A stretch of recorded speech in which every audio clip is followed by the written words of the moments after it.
hands down, the best pro wrestling finisher is the Stone Cold Stunner. Why? Well, obviously it's because anybody can get it and no one can stop it. I mean, rarely. But this deal between Netflix and WWE is the exact same way. It is a Stone Cold Stunner. And let me tell you why. Hey, if you're new to the channel, my name is Maui Vodi with Financially Present, and I'm gonna break down this deal between Netflix and WWE. As you know, a lot has gone on with WWE over the most recent years, especially with it being taken over by or merging with Endeavor, so becoming a new company under TKO Holdings, and now they have met with Netflix and agreed to a deal. So we're gonna talk about the deal, and then we're gonna talk about the implications of that deal and how it changes things in this industry, because it's extremely big. And like I said, it's a stunner. A little background before I get in the deal. Before I was a finance nerd, I was technically a pro wrestling nerd. And I mean, a big nerd. The whole family used to watch, by the way, but we used to record Monday Night Raw, SmackDown, and any of the other pay-per-views that we watched. I knew the wrestlers' heights, weights, and where they were from, what belts they carried. Like when other kids were watching anime, Dragon Ball Z, and X-Men, all these different cartoons, I was watching pro wrestling. Yes, I know. From essentially birth all the way until like freshman year of college. It was a lot, but that leads me to why this is such a big deal when it comes to Netflix. Netflix just inked a deal with WWE, or technically TKO Holdings, the parent company of WWE, stating that they are willing to buy for $5 billion the rights to Monday Night Raw, and it will stream live on Netflix every Monday starting in 2025. And as you know, Monday Night Raw is actually a live taping of professional wrestlers, if you're not familiar. And professional wrestling is actually a sport, but it's also entertainment. So that's why they call it sports entertainment. And I always liken it to the fact that it's kind of like one of the longest running soap operas in a sense. And now that this is something that's available on Netflix starting in 2025, you're also going to get things like SmackDown, Royal Rumble, SummerSlam, all of those major pay-per-views that you used to have to pay for. And then when they switched to being on the WWE network and then Peacock, like all of those that were there are now going to migrate to Netflix.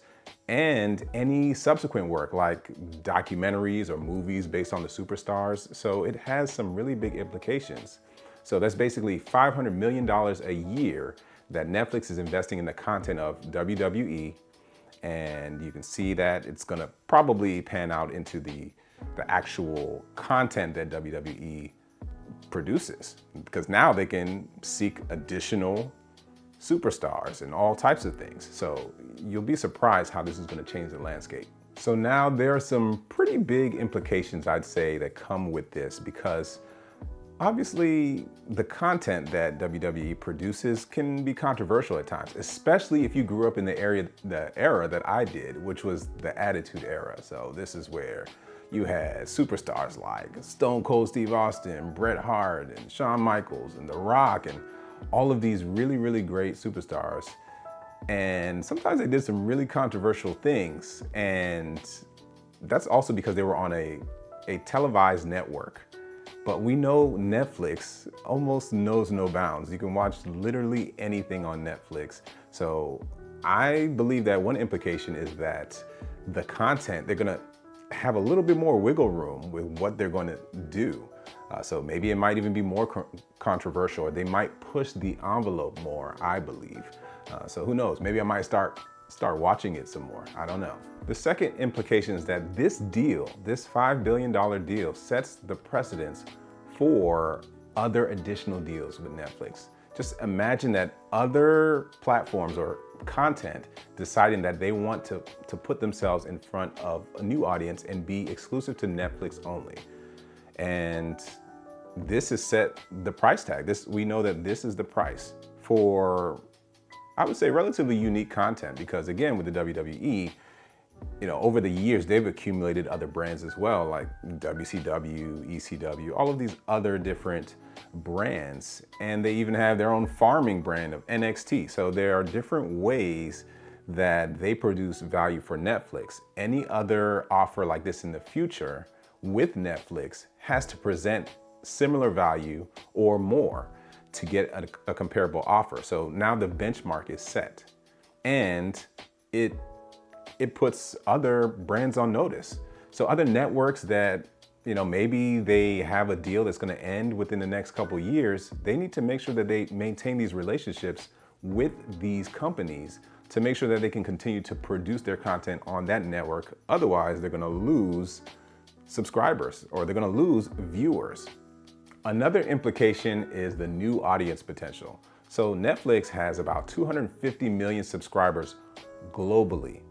There's no other streaming service that is producing that many subscribers. Netflix is a juggernaut in that space. Despite whatever issues it's had in the last couple of years, they had to offload their former CEO, Reed Hastings, and bring on someone else and try and go in a different direction.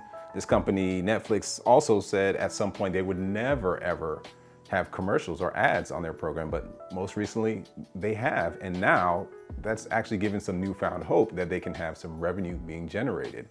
So now you have these two audiences, the WWE audience and the Netflix audience, that are now being introduced to each other. So you're gonna see how, Netflix, the way that it tells you, hey, you have an 80% match to watch this show versus this show. Well, that type of AI or analytics, that analysis of your preferences within Netflix may push newer viewers to WWE content that will now be on Netflix. And vice versa, people who were diehard WWE fans may be more exposed to different shows on Netflix, because as we know, Netflix, they have their ad revenue now, but they always advertise their own products within their ecosystem. So I think there's a big opportunity for both parties to create almost this osmosis, this growth through osmosis. The crazy thing is we already know this model kind of works because the NFL has done it for a number of years. We've seen them have the rights to, Monday Night Football be with, NBC, the rights to Thursday Night Football being with Amazon Prime, and then some games showing up on Peacock, or NFL Sunday Ticket being on YouTube TV. These are all different platforms. And what would be better than for it to all be in one place? I think this has some big implications for other live sports or even other soap operas. And then the last implication that we see is that the value of the stocks change. Netflix, when they broke out with this news, their stock went up about 1% or so. But TKO Holdings, their stock went up about 20% when this news broke. And this all happens almost instantly when this type of information comes out. And you as an investor, you're probably wondering, is now the time to buy, or is now the time to make a move? And honestly, the news is already out. So the implication has already taken effect. The only way to really benefit is to have already owned S&P 500, which is something I know I own. And then you have ownership of Netflix indirectly. To partake in TKO Holdings, you would have to own S&P 400, which is basically a mid-cap index that exposes you to smaller companies, not necessarily in the S&P 500.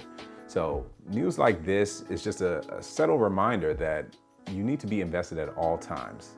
So what are you gonna do? Are you gonna watch Netflix more because of this? Are you gonna extend your membership or cancel your Peacock membership because of this? What does this do for your viewership as far as WWE is concerned? Do you even watch any of this?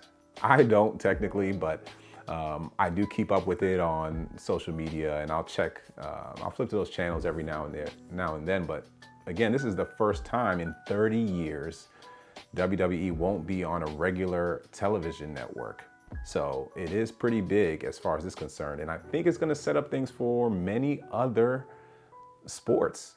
So imagine if this goes well for TKO Holdings, they may say, hey, well, maybe let's renegotiate the contract we have for UFC with Fox or some other networks. So I'd love to see what you think in the comments below.